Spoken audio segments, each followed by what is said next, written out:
Saat orang itu melayang di udara, dia menyadari dengan penuh kesedihan bahwa dirinya dilempar oleh Andi Rewa ke sisi kiri kapal pesiar, sementara kapalnya berada di sisi kanan kapal pesiar.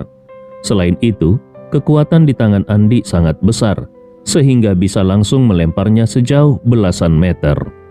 Tubuhnya membentuk lintasan parabola besar dan langsung jatuh ke air laut yang dingin. Lokasi ini tidak jauh dari perairan internasional dengan kedalaman laut mencapai ribuan meter. Ditambah lagi, sekarang musim dingin, air laut begitu dingin dan menusuk tulang. Ketika tubuhnya jatuh dengan suara keras ke dalam air, benturan itu membuat seluruh tubuhnya kesakitan. Tidak lama kemudian pakaiannya langsung basah sepenuhnya oleh air dingin, membuatnya merasa seperti terperosok ke dalam lubang es. Dalam keadaan seperti ini, dia hanya bisa berjuang sekuat tenaga dan mencoba berenang kembali ke kapalnya. Namun, angin dan ombak di laut sangat besar dan posisinya berada tepat di bawah arah angin. Tidak peduli seberapa keras dia berusaha berenang, jarak antara dirinya dan kapal pesiar tidak mendekat, bahkan meskipun hanya beberapa meter sekalipun. Ketika dia mulai putus asa, terdengar lagi beberapa suara keras di permukaan laut. Ternyata beberapa orang lainnya juga dilempar oleh Andi. Satu persatu mereka dibuang ke air. Nasib orang-orang ini jauh lebih buruk daripada dirinya. Bagaimanapun, dia tidak dipukul sebelum dilempar. Namun yang lainnya tidak seberuntung itu. Mereka dipukuli habis-habisan oleh Andi sebelum akhirnya dilempar ke laut. Tubuh mereka sudah penuh luka, dan setelah masuk ke air laut yang dingin, nyawa mereka tersisa setengah saja. Setengah nyawa yang tersisa pun tidak akan bertahan lama dalam air laut sedingin ini. Beberapa dari mereka berteriak-teriak sambil berjuang keras berenang. Mereka takut tenggelam ke dasar laut dan kehilangan nyawa di tempat itu.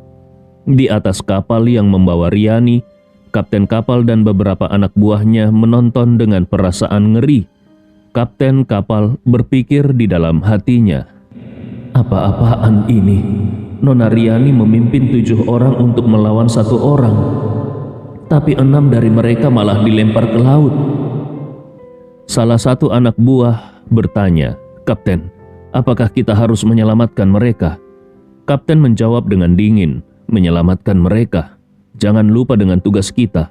Fokuskan semua perhatian pada Nona Riani. Nasib orang-orang itu tidak penting sama sekali." Mendengar ini, anak buahnya hanya bisa menutup mulut dengan patuh.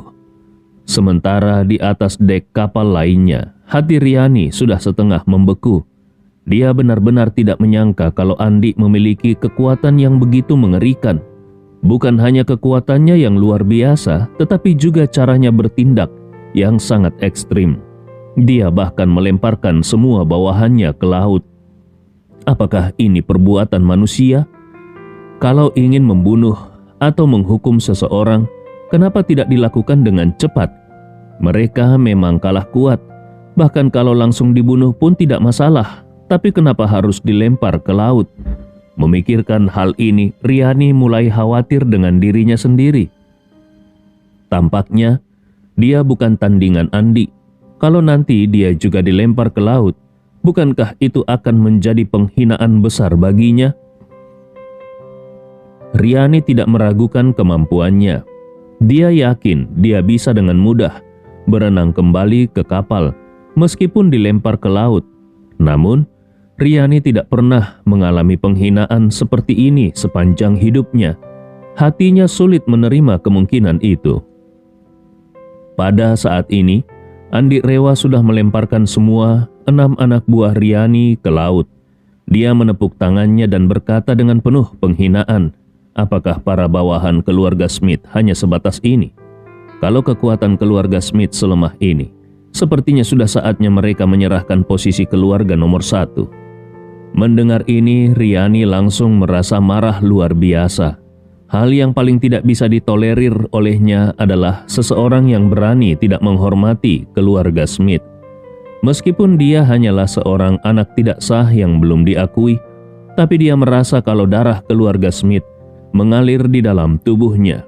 Oleh karena itu, bagaimanapun juga, dia tidak akan membiarkan siapapun menodai nama keluarga Smith.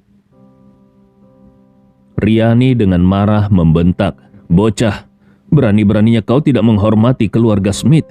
Kau cari mati." Andi Rewa tersenyum dingin dan berkata, "Apa ini sudah disebut tidak menghormati keluarga Smith?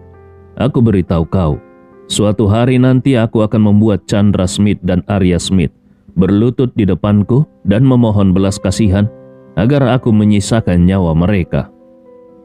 Kata-kata itu membuat kepala Riani terasa seperti meledak. Chandra Smith adalah kakeknya, sedangkan Arya Smith adalah ayah kandungnya. Sejak kecil, ibunya menanamkan rasa kekaguman yang mendalam terhadap sang ayah. Karena itu, mendengar penghinaan terhadap ayahnya, Riani langsung dipenuhi dengan amarah yang membara. Dia ingin sekali membunuh Andi di tempat untuk membalas penghinaan itu. Dalam kemarahan yang tak terbendung, Riani mengeluarkan belati hitam yang tajam dari pinggangnya dan berkata dengan dingin, "Bocah, hari ini kau akan mati tanpa kuburan." Setelah berkata demikian, dia berteriak keras dan melesat ke arah Andi Rewa. Kali ini dia tidak lagi peduli untuk menganalisis siapa yang lebih kuat antara dirinya dan Andi. Kemarahannya telah mengaburkan pikirannya. Yang dia inginkan hanyalah membunuh Andi secepat mungkin demi mempertahankan kehormatan ayahnya dan keluarga Smith. Namun, Andi Rewa bukanlah seseorang yang bisa dilawan oleh Riani. Melihat Riani memegang belati dan menyerang dengan cepat, Andi Rewa tetap berdiri di tempatnya tanpa bergerak sedikit pun. Semakin dekat jarak Riani dan Andi, semakin cepat pula kecepatannya. Riani sudah mengumpulkan seluruh tenaga dalamnya ke lengan kanannya, dengan belati titanium di tangannya. Bahkan sebuah mobil pun bisa dipotong dengan mudah, apalagi hanya tubuh manusia. Dia sadar bahwa semakin banyak tenaga dalam yang dia kumpulkan, maka akan semakin besar pula daya hancur serangannya, dan semakin cepat dia berlari, semakin besar pula momentum yang tercipta. Kalau kedua faktor ini digabungkan, maka akan menciptakan kekuatan serangan yang bahkan seorang ahli terhebat pun akan sulit untuk menahannya. Riani sudah bersiap untuk membunuh Andi dalam satu serangan. Namun, ketika dia mendekati Andi, situasi berubah secara drastis. Andi Rewa tidak mundur atau menghindar. Dia hanya mengulurkan satu tangannya dan dengan mudah menangkap pergelangan tangan Riani. Riani merasa pergelangan tangannya seolah-olah terkunci sepenuhnya. Dia sama sekali tidak bisa bergerak. Dia merasa terkejut dan ngeri hingga ke lubuk hati. Dalam sekejap, pandangannya tentang dunia hampir sepenuhnya runtuh. Sejak kecil, dia belajar seni bela diri puncak dari keluarga ibunya, yaitu keluarga Tanujaya. Pada usia 18 tahun, dia sudah menjadi yang terkuat di generasi mudanya di keluarga Tanujaya. Di seluruh keluarga Tanujaya, hanya beberapa sesepuh termasuk kakeknya yang kekuatannya melebihi dirinya. Bahkan ibunya Sinta Tanujaya yang kehilangan satu lengan tidak mampu mengalahkannya. Ini menunjukkan kalau kekuatannya tidak bisa dibandingkan dengan orang biasa. Namun sekarang, Riani benar-benar terkejut dan berpikir di dalam hatinya, "Serangan penuh tenagaku barusan, bahkan kakekku yang terkuat di keluarga Tanujaya sekalipun tidak mungkin bisa menahannya dengan begitu mudah. Kakek harus mengerahkan seluruh kekuatannya untuk meredam seranganku ini. Tapi, serangan penuh tenagaku tadi di hadapan pria itu hanya seperti permainan anak kecil. Dia hanya menggerakkan tangannya sedikit, dan seluruh seranganku yang luar biasa langsung dihentikan begitu saja. Ini kemampuan macam apa ini?"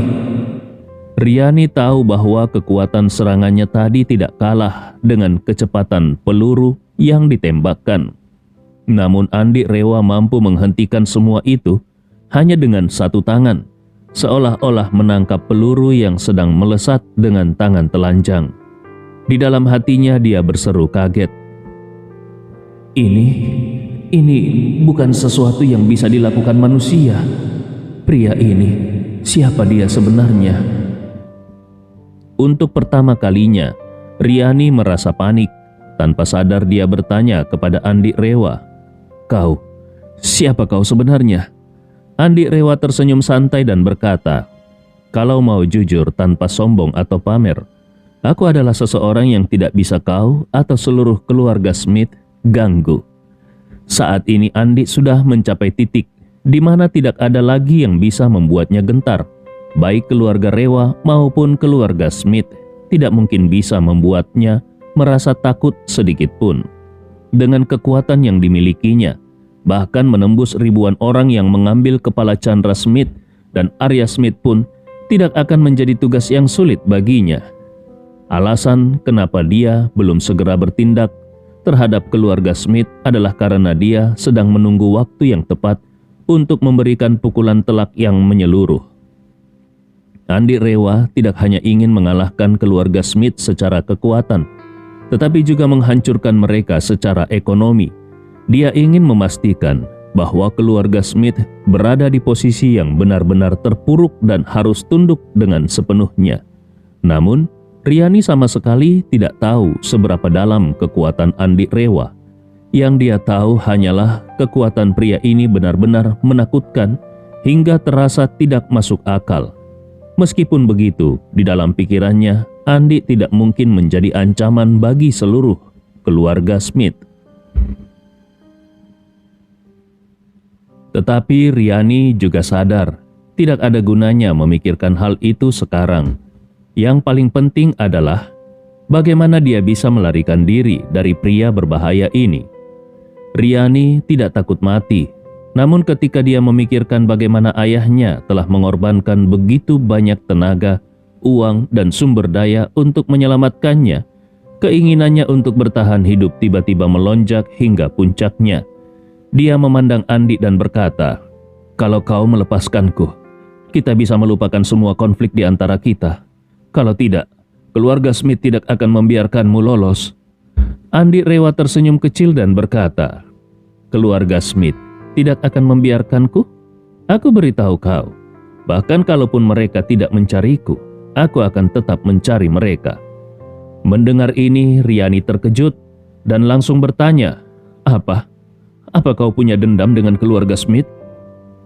Andi Rewa mengangguk dengan tenang, "Tentu saja. Dan ini adalah dendam yang tidak bisa didamaikan." Pernyataan itu membuat hati Riani seperti hancur berkeping-keping. Dia menyadari bahwa kalau pria ini memiliki dendam yang begitu besar terhadap keluarga Smith, maka tidak ada alasan bagi pria ini untuk melepaskannya. Sepertinya hari ini akan menjadi akhir dari hidupnya. Memikirkan hal ini, air mata menggenang di mata Riani ketika dia teringat pada orang tuanya yang masih menunggunya kembali ke tanah air. Namun dia menguatkan dirinya dan memandang Andi dengan serius lalu berkata, "Kalau aku tidak cukup kuat, maka lakukan apapun yang kau mau. Bunuh aku atau apapun, aku tidak akan melawan."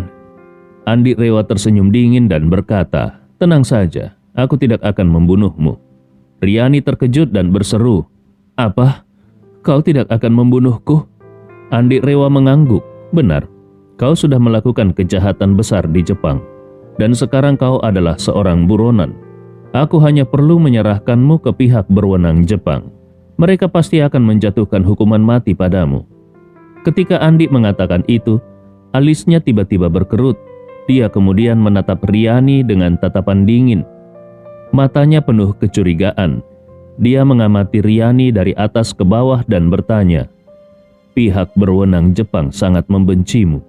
Dalam situasi seperti ini, keluarga Smith pasti mengeluarkan banyak uang untuk bisa menyelamatkanmu, bukan?" Riani sangat takut kalau Andi menyadari sesuatu, sehingga dia menghindari tatapan Andi dan tidak berani menjawab. Dia sangat khawatir kalau Andi mengetahui bahwa dirinya adalah anak haram Arya Smith. Kalau hal itu sampai terjadi, bukan hanya Andi akan menggunakannya sebagai alat untuk mengancam ayahnya dan keluarga Smith, tetapi juga ada kemungkinan identitasnya akan diungkap ke publik. Walaupun Riani sangat berharap ayahnya mau mengakui dirinya, namun dia juga memahami bahwa sebagai putra tertua keluarga Smith, ayahnya memiliki istri sah dan sepasang anak. Kalau identitasnya terbongkar, itu akan sangat merusak reputasi ayahnya dan juga merusak kebahagiaan keluarga ayahnya. Sepanjang hidupnya, Riani hanya ingin membantu ayahnya mengatasi masalah dan tidak pernah ingin menjadi beban bagi ayahnya. Karena itu, saat ini hatinya penuh ketakutan. Dia takut Andi menyadari sesuatu. Andi Rewa melihat bagaimana Riani menghindari tatapannya dan tetap diam. Dia mulai menyadari ada sesuatu yang tidak benar. Jadi dia berkata dengan santai, "Saat ini, kau adalah kriminal berat nomor 1 di Jepang. Dalam situasi seperti ini, untuk menyelamatkanmu keluar, keluarga Smith setidaknya harus menghabiskan belasan miliar, bahkan mungkin lebih." Setelah itu, Andi Rewa menatap Riani dengan dingin dan berkata, "Gaya keluarga Smith dalam melakukan sesuatu sudah sering aku dengar. Kepala keluarga saat ini yaitu Chandra Smith bukanlah orang yang murah hati. Dia tidak mungkin mau mengeluarkan begitu banyak uang hanya untuk menyelamatkan seorang bawahan. Meskipun kau memang memiliki kemampuan, tapi itu tidak sebanding dengan uang sebesar itu." Andi Rewa dengan sengaja memperpanjang nada suara sambil tersenyum sinis. "Kecuali kau bukan sekedar bawahan keluarga Smith." Walaupun Riani sangat kuat, namun pengalaman sosial dan emosinya masih kurang. Mendengar kata-kata ini, dia langsung panik dan berkata, Tidak, itu tidak seperti yang kau pikirkan. Aku memang hanya seorang bawahan keluarga Smith." Andi Rewa tertawa dingin. "Kelihatannya kau memang kurang pengalaman hidup. Tatapan matamu saat ini sudah memberikan sinyal yang sangat jelas." Riani yang panik langsung bertanya, Sinyal? Sinyal apa?" Andi Rewa tersenyum. "Sinyal bahwa aku menebak dengan benar." Setelah itu, Andi bertanya dengan nada dingin, "Sebenarnya, kau ini siapa di keluarga Smith?" "Aku sudah menyelidikimu, Riani Smith, bawahan keluarga Smith dan pengawal Arya Smith. Walaupun kau memiliki nama keluarga Smith, tapi sebenarnya kau tidak ada hubungan dengan keluarga Smith, bukan?" Riani segera mengangguk dengan cemas. "Iya, aku benar-benar hanya bawahan keluarga Smith." Andi Rewa melambaikan tangannya. "Tidak, aku sudah bilang, keluarga Smith tidak mungkin menghabiskan begitu banyak upaya hanya untuk seorang bawahan. Jadi, identitasmu sebagai bawahan bukan alasan keluarga Smith menyelamatkanmu." Saat mengatakan ini, Andi menatap Riani yang terlihat ketakutan dan berkata dengan tenang, "Artinya, kau pasti memiliki identitas lain." Riani menggelengkan kepalanya dengan putus asa sambil memohon, Aku sungguh tidak memiliki identitas lain. Kalau kau ingin membunuhku, lakukan saja. Jangan memperlakukanku dengan mempermalukanku seperti ini." Andi memperhatikan perilaku Riani yang gugup dan berkata sambil tertawa dingin, "Keluarga Smith sangat peduli padamu, dan kau begitu setia pada keluarga Smith. Sikap seperti ini sudah melampaui hubungan antara tuan dan pelayan. Apakah mungkin kau memiliki hubungan darah dengan keluarga Smith? Lagi pula kau juga bermarga Smith." Riani menggelengkan kepala dengan keras. "Walaupun aku bermarga Smith, tapi itu hanya kebetulan. Aku baru bekerja untuk keluarga Smith saat berumur 18 tahun. Pekerjaanku terutama adalah menjadi pengawal Arya Smith dan kadang-kadang memimpin anggota keluarga Smith lainnya untuk menjalankan tugas-tugas rahasia. Misalnya, pembantaian keluarga Akihiko. Itu aku yang memimpin. Apa yang aku katakan semuanya benar. Aku sungguh tidak memiliki identitas lain." Andi Rewa tersenyum. "Baiklah, Nona cantik. Semakin kau menjelaskan, Menurutku, semakin terlihat kau sedang menutupi sesuatu.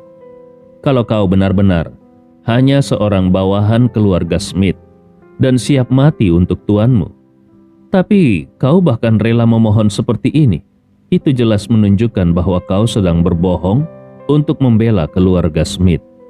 Setelah itu Andi Rewa menggoda. Coba aku tebak, apakah kau anak haram seseorang di keluarga Smith? Karena itu mereka begitu bersusah payah untuk menyelamatkanmu, bukan?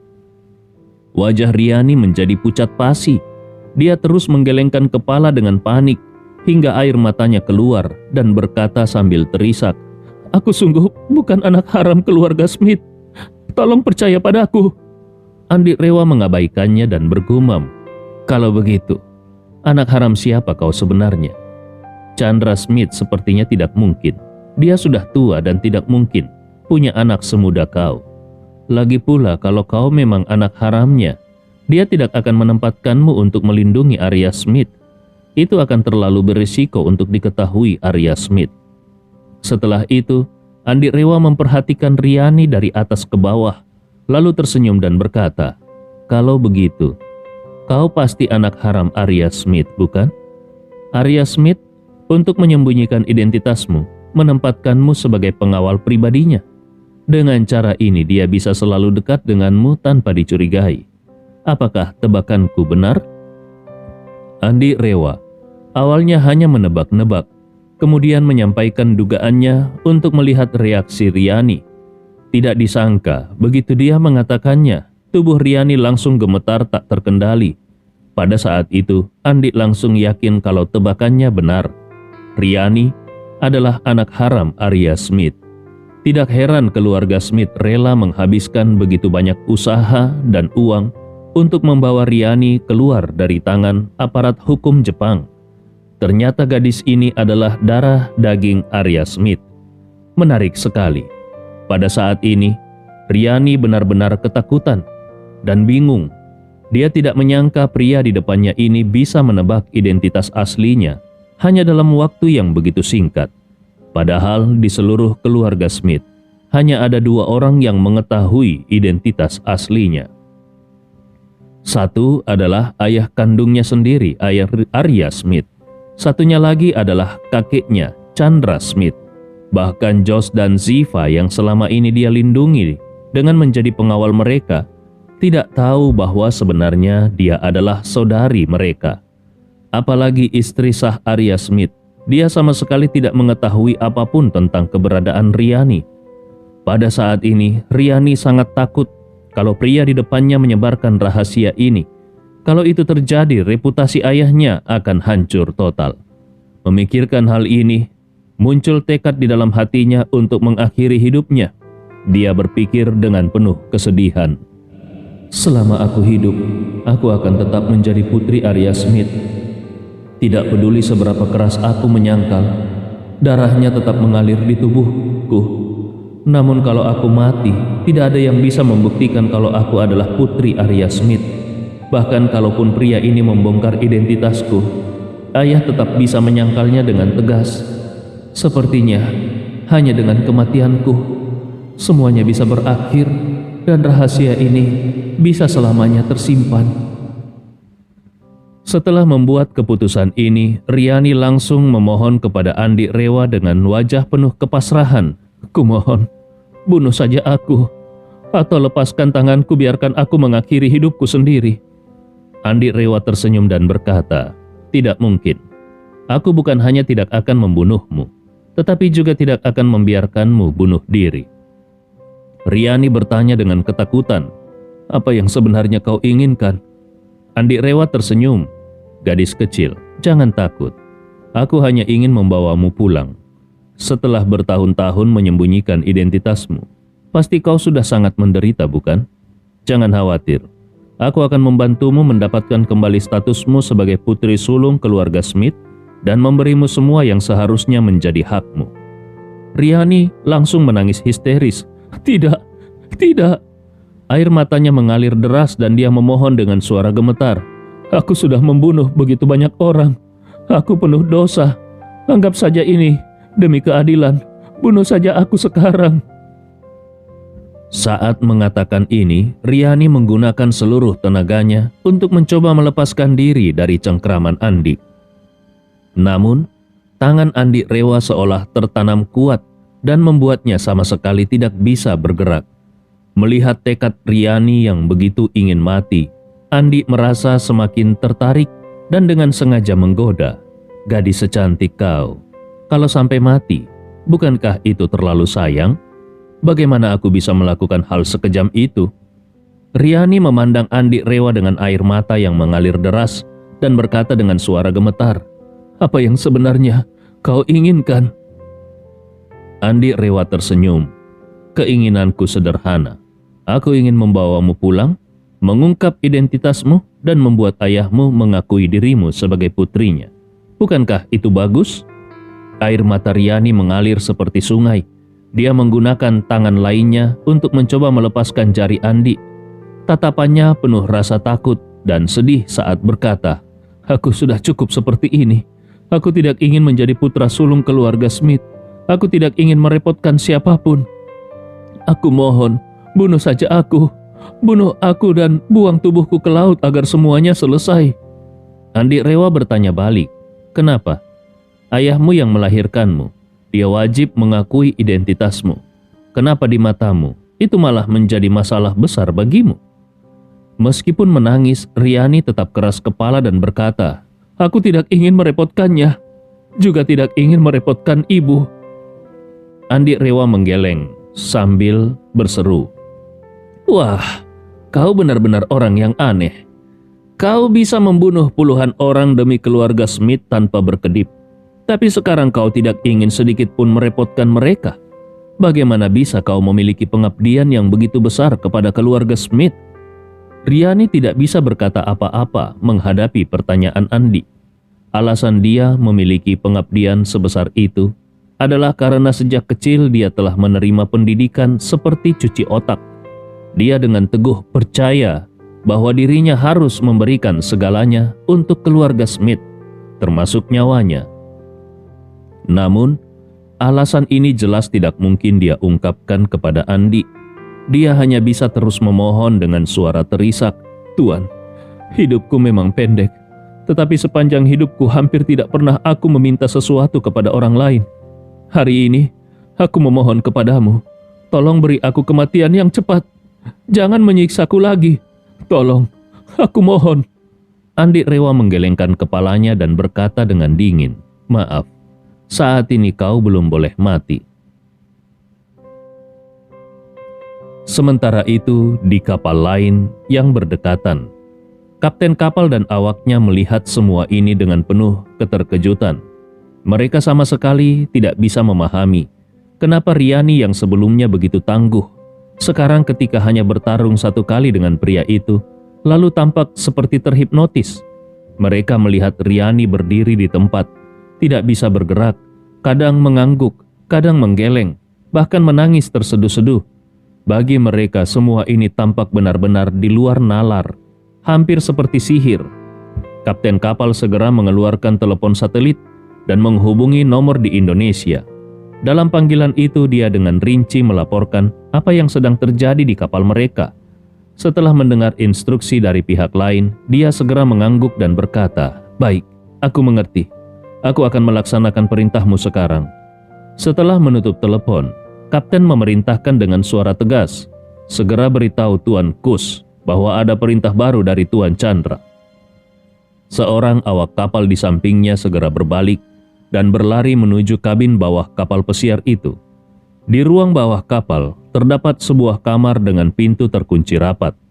Awak kapal mengetuk pintu dan berkata, "Tuan Kus, kapten menyuruh aku memberitahumu bahwa Tuan Chandra memiliki perintah baru." Suara lelaki yang gelap dan dingin terdengar dari dalam. "Baik, aku akan segera ke atas." Sesaat kemudian, pintu kamar terbuka. Seorang pria parubaya dengan mata tajam, berbentuk segitiga, dan hidung bengkok elang muncul. Dia membawa sebuah busur berat. Busur jenis ini adalah salah satu senjata paling mematikan di kelasnya. Memiliki kekuatan luar biasa yang bahkan melampaui senjata api. Banyak pemburu profesional menggunakan busur seperti ini untuk berburu hewan besar seperti babi hutan. Bagi hewan seperti babi hutan, kulitnya yang tebal seringkali memantulkan peluru dari pistol atau senapan ringan. Namun, sebuah busur berat yang dirancang dengan baik bisa dengan mudah menembus tubuh babi hutan. Selain itu, busur ini memiliki akurasi tinggi dengan jangkauan jauh. Ketika dipasangkan dengan teleskop pembidik, efektivitasnya tidak kalah dengan senapan sniper. Keunggulan terbesar dari busur berat ini adalah suaranya yang sangat kecil, membuatnya ideal untuk operasi pembunuhan diam-diam. Pria ini membawa busur berat yang telah dimodifikasi khusus. Senjata itu berasal dari versi olahraga, tetapi telah diubah menjadi senjata pembunuh dengan kekuatan yang bahkan bisa menembus rompi anti peluru. Setelah mengambil busur itu, pria tersebut melangkah menuju ruang kemudi. Di lantai atas, kapten segera berkata kepadanya, "Tuan Kus, cepat. Tuan Chandra memerintahkanmu untuk segera membunuh pria di kapal sebelah." Pria itu mengarahkan pandangannya ke Andi dan Riani di kapal seberang, lalu menyeringai dengan sinis. Jarak sedekat ini dan dia berdiri diam seperti patung. Ini target empuk yang luar biasa. Selesai berbicara, dia langsung membuka jendela, menyesuaikan teleskop pada busur beratnya, dan mengarahkan bidikannya tepat ke pelipis kiri Andi. Namun saat dia menekan pelatuk busur, Andi tiba-tiba menoleh. Mata mereka bertemu sejenak, dan senyum tipis muncul di wajah Andi. Pria itu merasa jantungnya seperti dihantam palu. Sebelum dia sempat bereaksi, seberkas cahaya keemasan melesat dari tangan Andi dan menghantam busur beratnya dengan kekuatan yang luar biasa. Busur itu pun pecah berkeping-keping, dan pria itu terdorong mundur beberapa langkah hingga terjatuh ke lantai. Di atas kapal, Andi hanya tersenyum kecil dan berkata, "Sayang sekali, kau memilih target yang salah." Kekuatan dari senapan berat ini, pada jarak dekat seperti ini, sudah cukup untuk menembus tengkorak seseorang. Ditambah lagi, Tuan Kus ini adalah seorang pembunuh profesional yang sangat ahli menggunakan busur berat, sehingga dia yakin bisa membunuh Andi dengan satu tembakan. Dia telah berkarir di dunia pembunuh selama 15 tahun dan tidak pernah gagal menggunakan busur berat untuk membunuh. Karena itu, setelah dengan cepat mengarahkan senapannya ke Andi, dia langsung tanpa ragu menarik pelatuknya. Senar busur mengeluarkan suara wuss, lalu sebuah anak panah yang terbuat dari paduan titanium dan serat karbon meluncur langsung menuju pelipis Andi. Kecepatan busur berat ini lebih dari 100 meter per detik. Apalagi senapan busur berat ini telah dimodifikasi menjadi senjata pembunuh dengan kecepatan hampir mencapai 200 meter per detik. Pada jarak yang sangat dekat ini, waktu untuk reaksi lawan tidak lebih dari setengah detik. Artinya, lawan bahkan tidak punya kesempatan untuk menoleh. Jadi, Tuan Kus sudah yakin kalau Andi sudah mati. Dia bahkan sudah siap menyaksikan sendiri bagaimana kepala Andi meledak. Selain itu, dia sangat tahu bahwa ujung anak panah ini sudah diracuni dengan racun mematikan. Jadi, bahkan meskipun hanya mencederai sedikit kulitnya, Andi pasti mati. Namun yang tidak disangka oleh Tuan Kus adalah Andi Rewa tidak bahkan menoleh ke arah itu. Dengan santai Andi hanya mengulurkan tangannya dan menangkap anak panah yang melesat itu. Tuan Kus langsung terkejut luar biasa.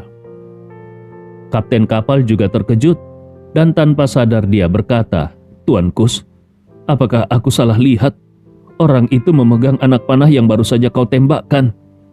Tuan Kus segera basah kuyup oleh keringat dingin. Dia berkata dengan rasa khawatir, "Iya, orang itu benar-benar monster. Aku belum pernah melihat orang yang begitu kuat." Setelah itu Tuan Kus buru-buru bertanya, "Siapa dia sebenarnya?" Kapten dengan wajah ketakutan menjawab, "Aku juga tidak tahu. Aku hanya menerima perintah dari Tuan untuk memberitahumu agar membunuhnya." Tuan Kus menggigit giginya. "Aku akan menembaknya lagi. Aku tidak percaya dia bisa menangkapnya lagi." Busur berat itu memiliki 2 set senar, jadi bisa memuat 2 anak panah sekaligus, dan kedua anak panah itu bisa ditembakkan secara berturut-turut. Setelah 2 anak panah ditembakkan, senar harus dipasang kembali, dan karena beratnya busur ini, maka memasang senar bukanlah pekerjaan yang mudah. Bahkan untuk Tuan Kus sendiri, itu membutuhkan waktu beberapa detik. Jadi, anak panah yang tersisa ini hampir menjadi kesempatan terakhir bagi Tuan Kus. Pada saat ini, Kapten tiba-tiba menghentikan dia dan berkata, "Tuan Kus, Tuan Chandra memberikan perintah, kalau kau tidak bisa membunuhnya, segera jalankan rencana darurat. Apakah kau yakin bisa membunuhnya dengan anak panah terakhir ini?" Tuan Kus terdiam sejenak. Dia ragu-ragu, kemudian menggelengkan kepala. "Aku tidak yakin." Kapten kapal dengan ekspresi dingin berkata, "Tuan Kus, kalau kau tidak yakin, maka jalankan rencana darurat." Tuan Kus mengangguk pelan dan berkata, "Baik, aku akan jalankan rencana darurat." Saat ini, di dek kapal lain, Riani melihat Andi Rewa menangkap anak panah yang melesat ke arahnya dengan satu tangan, dan dia benar-benar tercengang. Di dalam hatinya dia berpikir, "Orang ini, apakah dia manusia? Kekuatan anak panah ini bahkan lebih besar daripada seranganku tadi, dan kecepatannya jauh lebih cepat. Orang ini bahkan tidak melihat, namun bisa menangkapnya dengan satu tangan. Setinggi apa sebenarnya keahlian bela diri orang ini?" Melihat ekspresi terkejut Riani, Andi Rewa tersenyum santai dan berkata, "Kenapa? Apakah dunia terasa terbalik sekarang?" Riani dengan susah payah mengangguk pelan. Meskipun enggan mengakui kekalahan dan keterbatasannya, namun kekuatan pria di depannya ini benar-benar luar biasa dan sudah sepenuhnya melampaui pemahamannya tentang seni bela diri. Andi Rewa tertawa dingin. Lalu dia memutar kepalanya untuk melihat kapal di seberang. Pembunuh yang memegang busur di dalam kapal itu terkejut oleh tatapan mata Andi. Dia sedikit ragu, lalu berbisik kepada kapten, "Anak panah ini, entah apakah berhasil mengenai sasaran atau tidak, tapi kau harus segera memutar mesin kapal ke kecepatan maksimum dan secepat mungkin meninggalkan tempat ini. Pria di sana terlalu kuat, kita harus menjauh darinya." Kapten segera meletakkan tangan di kontrol mesin dan berkata kepada wakil kapten di sampingnya, "Setelah Tuan Kus menembakkan anak panah kedua, kau segera putar kemudi sepenuhnya ke kiri, dan aku akan menambah kecepatan mesin. Paham?" Wakil kapten langsung menjawab, "Paham." Kapten mengangguk dengan ekspresi cemas, "Bagus." Lalu dia menatap Tuan Kus yang berada di sampingnya. Tuan Kus menarik napas dalam-dalam, kemudian langsung menarik pelatuk dan menembakkan anak panah. Setelah itu dia segera berteriak, "Mundur, cepat mundur." Kapten dan wakil kapten segera bekerja sama. Mereka mengendalikan kapal untuk berbalik dan menambah kecepatan. Saat Tuan Kus menembakkan anak panah, Andi Rewa sudah merasakan anak panah itu meluncur ke arahnya. Dia berniat untuk menangkapnya, namun tiba-tiba dia membatalkan tindakannya karena dia menyadari anak panah itu bukan menuju dirinya, melainkan menuju Riani yang ada di sampingnya. Detik berikutnya Riani merasakan rasa sakit yang sangat hebat di bagian pahanya. Dia menjerit kesakitan, menunduk, dan melihat kalau kakinya sudah tertembus oleh anak panah. Rasa sakit yang luar biasa membuatnya menggigit giginya, namun hatinya juga dipenuhi dengan keheranan. Kenapa mereka menembakkan anak panah ke kakiku?" Baru saja berpikir demikian, dia merasakan energi yang sangat kuat mengalir melalui pembuluh darahnya dan menyebar ke seluruh tubuhnya. Sebagai seorang ahli bela diri, dengan sedikit kekuatan dalam tubuhnya, dia segera sadar bahwa energi ini bukanlah hal lain, melainkan racun mematikan yang bisa mengakhiri hidupnya. Wajahnya langsung berubah pucat. Namun, beberapa saat kemudian, dia merasa lega. Sebenarnya, di depan pria ini, "Aku sudah tidak ada harapan lagi. Sekarang, tidak peduli apa yang terjadi, aku akan segera mati akibat racun ini. Setelah aku mati, identitasku tidak akan terungkap dan tidak akan membawa masalah bagi ayahku." Dengan pemikiran itu, ekspresinya tiba-tiba berubah menjadi lega. Ketika Andi melihat hal ini, dia langsung mengerutkan kening dan berkata dengan dingin, "Kau ingin mati begitu cepat? Tenang saja. Semakin kau ingin mati, semakin aku tidak akan membiarkanmu mati dengan mudah."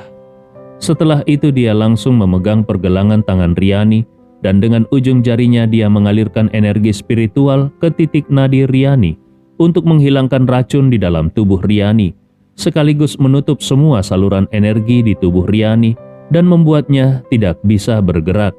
Kemudian dia melemparkan anak panah pertama yang masih di tangannya ke kapal yang hendak melarikan diri. Tuan Kus yang sedang mengawasi kedua orang tersebut dan menunggu Riani mati keracunan langsung terkejut ketika tiba-tiba bayangan hitam meluncur ke arahnya. Selanjutnya, dia merasakan rasa sakit yang hebat di dahinya dan sekejap kemudian energi rasa sakit itu, energi dari anak panah itu menembus ubun-ubunnya dan membuatnya langsung mati di tempat. Di dalam kapal, kapten dan kru lainnya melihat kejadian ini dengan ketakutan yang luar biasa. Kapten pun gemetar. Dia memegang kontrol mesin dengan ketat dan berteriak, "Kenapa kapal ini bergerak begitu lambat?" Wakil kapten yang memegang kemudi berteriak dengan suara serak, "Kapten, ini sudah diputar sepenuhnya ke kiri. Mengubah arah dari tempat ini sulit untuk mempercepat kapal. Tunggu saja sampai kami berbalik." Saat kapal itu berusaha sekuat tenaga untuk berbalik dan melarikan diri, Andi Rewa berlari beberapa langkah di dek kapal dan tiba-tiba melompat lalu melayang menuju ke dek kapal musuh. Saat itu seorang kru yang ketakutan melihat kejadian tersebut terkejut dan berkata, "Kapten, orang itu melompat ke kapal kita." Di kapal, para kru yang mendengar kata-kata ini langsung terkejut dan menjerit ketakutan. Saat ini tidak ada lagi ahli di kapal yang bisa melawan Andi. Riani yang tertembak panah beracun kemungkinan besar akan segera mati. Sementara beberapa pengawal keluarga Smith lainnya sudah dibuang ke laut oleh Andi dan beberapa di antaranya sudah tenggelam karena kelelahan. Yang tersisa hanyalah Tuan Kus. Dia adalah senjata tersembunyi yang berada di kapal. Bahkan Riani pun tidak mengetahui keberadaannya. Namun sekarang dia sudah mati sepenuhnya. Di dalam ruang kapal hanya tersisa beberapa orang. Selain kapten dan wakil kapten yang tersisa, hanya beberapa awak kapal. Mereka semua tidak pernah berlatih bela diri, jadi sudah pasti mereka bukan lawan Andi. Ketika semua orang bingung dan tidak tahu harus berbuat apa, pintu ruang kemudi tiba-tiba dihantam dan terbuka oleh Andi. Sekejap setelah itu, Andi sudah melangkah masuk. Beberapa awak kapal ketakutan hingga kakinya gemetar. Salah satu dari mereka langsung berlutut dengan keras dan menangis, memohon, "Tuan, tolong ampuni kami. Kami hanya awak kapal keluarga Smith dan kami tidak pernah melakukan perbuatan jahat." Beberapa orang lainnya juga berlutut dan memohon, "Benar Tuan, kami hanya awak kapal biasa. Kami tidak tahu apa-apa." Andi Rewa tidak menghiraukan permohonan mereka dan bertanya, "Siapa kapten kapal ini?" Mereka buru-buru menunjuk ke orang yang sama. Kapten yang ketakutan segera mengangkat tangannya dan berkata, "Tuan, aku adalah kapten kapal ini." Andi Rewa mengangguk dan berkata dingin, "Dekatkan kapal ke sana, lalu matikan mesinnya." Kapten itu tidak berani bertindak gegabah. Dia segera mengangguk, "Baik, Tuan." Kemudian, dia memberi perintah kepada wakil kapten, "Putar kemudi ke kanan." Wakil kapten segera melakukannya, dan mereka mengarahkan kapal kembali mendekati kapal yang Andi tumpangi. Setelah itu, Andi berkata dengan suara dingin, "Semua orang, tangan di kepala, baris menuju dek kapal dan naik ke kapal di sebelah." Melihat begitu banyak orang yang sudah mati, para awak kapal itu tidak berani menentang kehendak Andi. Jadi mereka langsung mematuhi dan berbaris dengan tangan di kepala menuju keluar dari ruang kemudi. Dipimpin oleh kapten, satu persatu mereka memanjat pembatas kapal dengan hati-hati dan naik ke dek kapal yang satunya. Saat ini Riani masih berdiri di sana, tidak bisa bergerak sama sekali. Namun untungnya berkat energi spiritual yang diberikan Andi, untuk sementara waktu nyawanya tidak dalam bahaya. Andi Rewa kemudian menarik kapten itu ke hadapan Riani dan bertanya, "Coba jelaskan, kenapa orang tadi menembakkan anak panah ke arah wanita ini?" Ekspresi kapten itu cemas Lalu dia menjawab, aku juga tidak tahu. Mungkin dia hanya salah tembak. Andi Rewa tertawa dingin. Salah tembak katamu? Anak panah pertama langsung menuju ke pelipisku. Dengan sangat tepat, hampir tanpa ada penyimpangan dan tingkat akurasinya sangat tinggi. Lalu bagaimana mungkin anak panah kedua bisa meleset? Riani yang diam saja di dalam hatinya juga ingin tahu jawabannya. Kapten itu buru-buru menjawab, Tuan, aku juga tidak tahu apa yang sebenarnya terjadi. Aku hanya seorang yang diperintahkan untuk mengendalikan kapal. Aku tidak tahu apa-apa tentang hal yang lainnya. Andi Rewa mengangguk. Tidak tahu ya? Bagus. Kalau begitu mari kita beri makanan untuk hiu di laut. Setelah itu Andi langsung menggenggam kerah baju kapten tersebut dan dengan satu tangan dia mengangkat kapten tersebut dan menggantungkan kakinya di udara. Kapten itu ketakutan hingga langsung mengompol. Dia menangis sambil berteriak, Tuan, tolong beri ampun. Aku akan memberitahu semuanya. Aku akan jelaskan semuanya. Kapten itu terisak. Aku hanya bekerja sebagai sopir kapal untuk Tuan Chandra. Kali ini aku diutus oleh Tuan Chandra untuk misi ke Jepang. Sebetulnya Tuan Chandra tidak berniat menyelamatkan Nona Riani malam ini. Karena kalau Nona Riani diselamatkan, itu tidak hanya akan menghabiskan banyak uang, tetapi juga menimbulkan masalah besar, yaitu menjadikan keluarga Smith berurusan dengan pemerintah Jepang dalam waktu lama. Maka Tuan Chandra sengaja merencanakan jebakan. Andi Rewa mengerutkan alisnya dan bertanya, rencana jebakan apa? Kapten itu menjawab dengan jujur, rencananya setelah kapal berlayar, aku akan membawa kapal ke titik tertentu di laut lepas. Pasukan bela diri Jepang sudah menunggu di sana. Begitu kapal sampai, mereka akan segera mengepung dan menangkap Nona Riani. Andi Rewa semakin terkejut. Menangkap? Kenapa harus repot-repot menyelamatkan Riani kalau hanya untuk menangkapnya lagi? Kapten itu menggelengkan kepalanya. Aku tidak tahu. Yang aku tahu Tuan Chandra memberi perintah seperti itu. Andi Rewa melanjutkan. Lalu bagaimana dengan pembunuh dengan busur tadi? Kapten itu buru-buru menjawab. Pembunuh itu bernama Kusmanto, seorang pembunuh terkenal di dunia senjata dingin. Tuan Chandra berencana menjadikannya sebagai rencana cadangan. Andi Rewa bertanya lagi, rencana cadangan apa itu? Lebih baik kau menjelaskan semuanya sekaligus. Kalau tidak, aku akan mengambil nyawamu. Kapten itu ketakutan dan menangis. Aku akan jelaskan semuanya. Rencana cadangan itu, kalau pasukan bela diri Jepang gagal menangkap Nona Riani, maka Tuan Kus akan menembaknya dengan busur, lalu menyerahkan mayatnya kepada pasukan bela diri Jepang. Begitu mendengar ini, wajah Riani langsung pucat. Dia berteriak dengan suara keras dan tidak percaya. Apa? Rencana cadangan Tuan Chandra adalah membunuhku?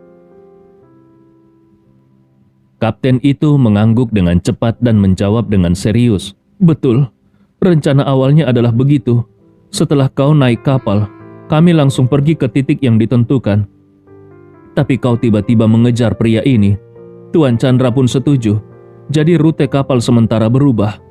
Tuan Chandra bahkan menelpon dan memberi perintah agar aku membawamu untuk membunuh pria ini. Baru setelah itu kami akan melanjutkan perjalanan ke titik tujuan untuk bertemu pasukan bela diri Jepang.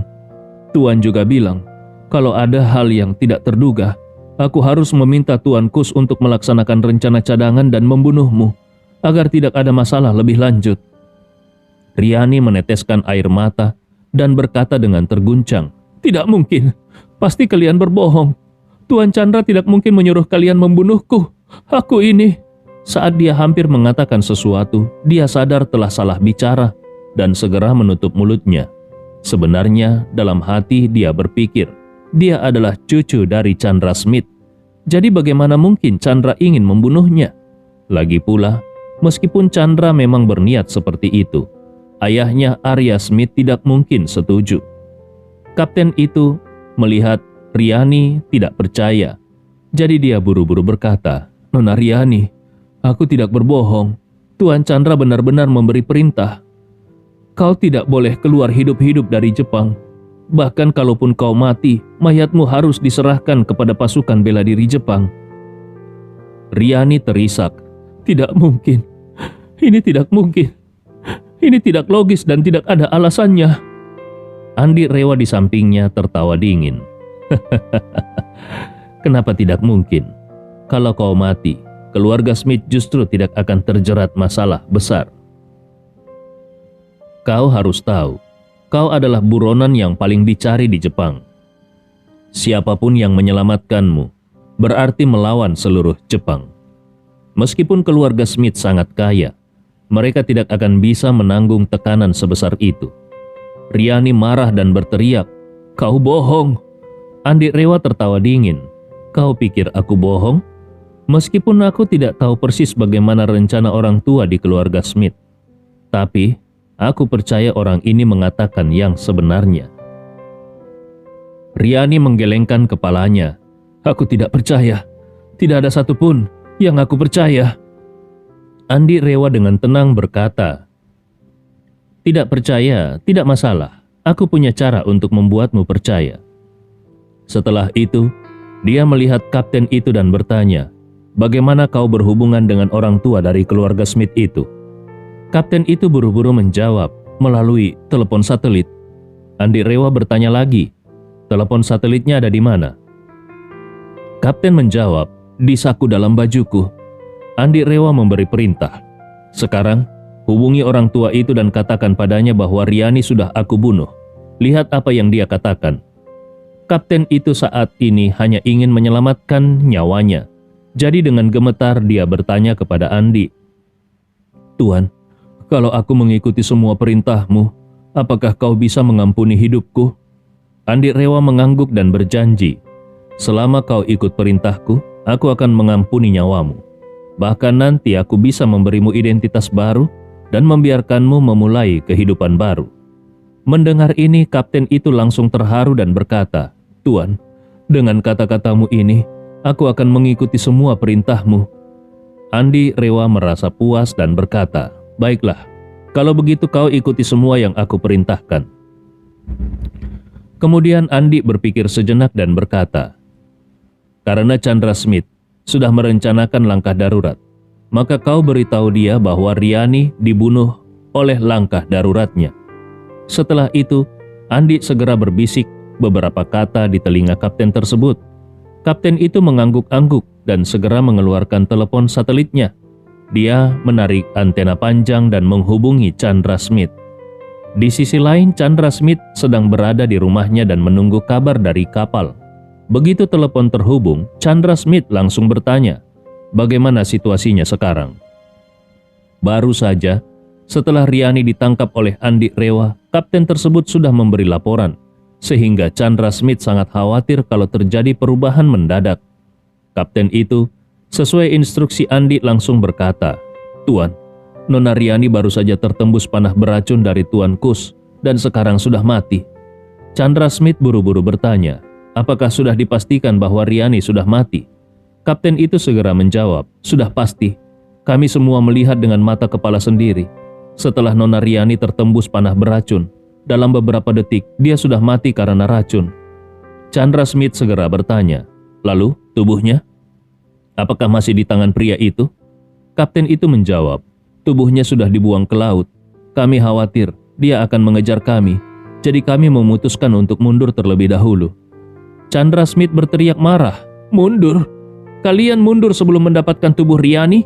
Siapa yang memberi kalian perintah untuk mundur? Orang Jepang masih menunggu.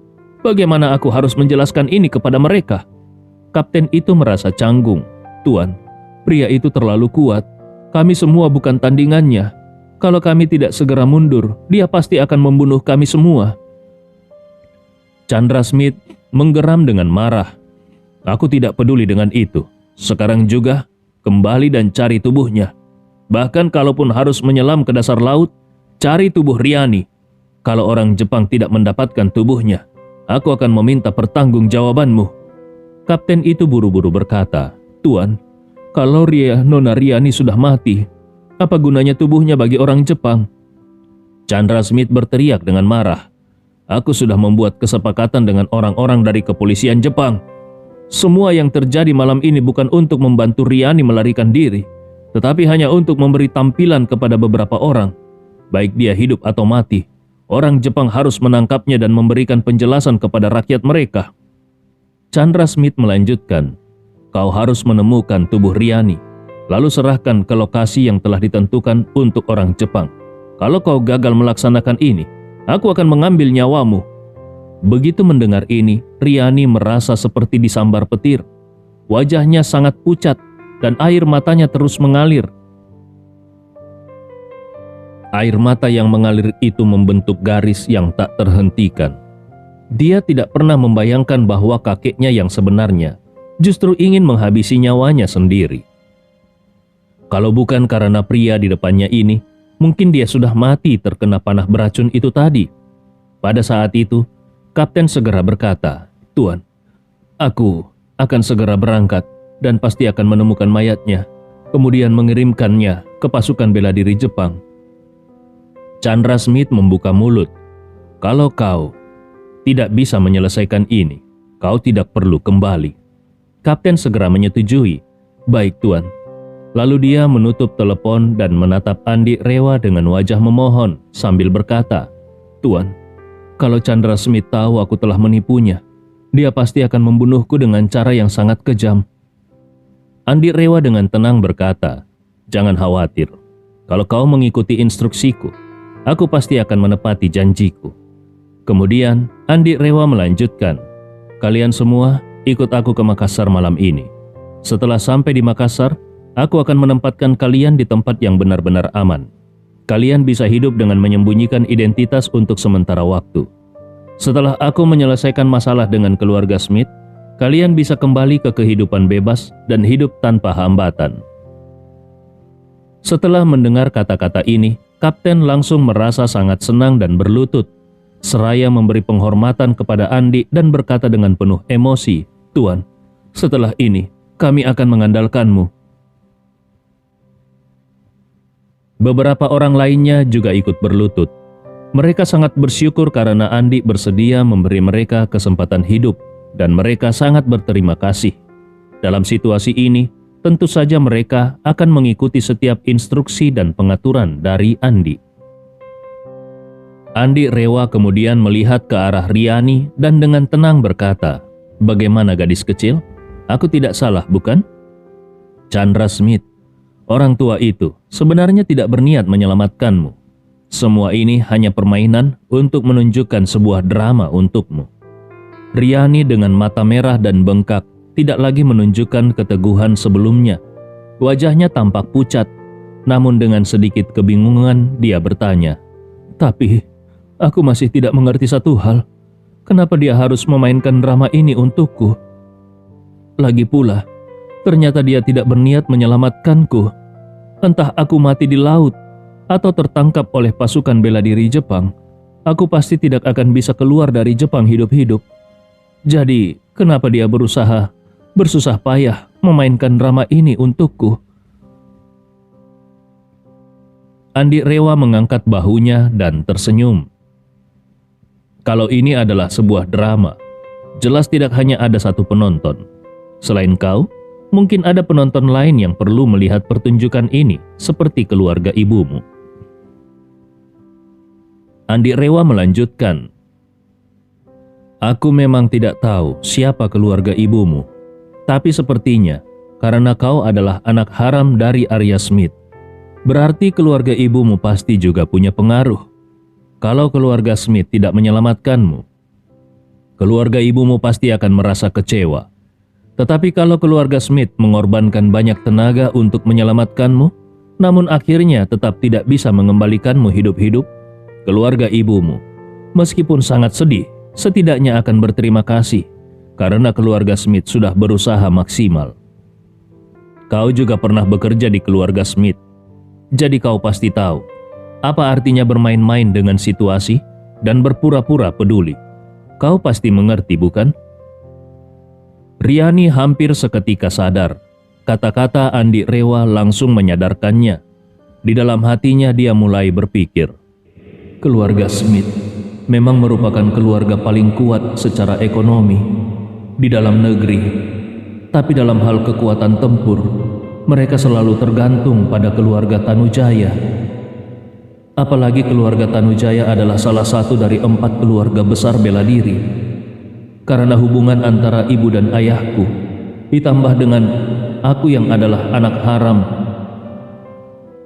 Hubungan keluarga Tanujaya dan keluarga Smith sangat erat. Semua ahli bela diri keluarga Tanujaya hampir seluruhnya melayani keluarga Smith. Karena itu Chandra Smith memainkan drama ini pasti ingin menunjukkan kepada keluarga Tanujaya agar keluarga Tanujaya tahu bahwa keluarga Smith telah berusaha keras untuk menyelamatkanku. Dengan begitu, mereka pasti bisa mendapatkan simpati besar dari keluarga Tanujaya dan membuat keluarga Tanujaya semakin setia kepada keluarga Smith.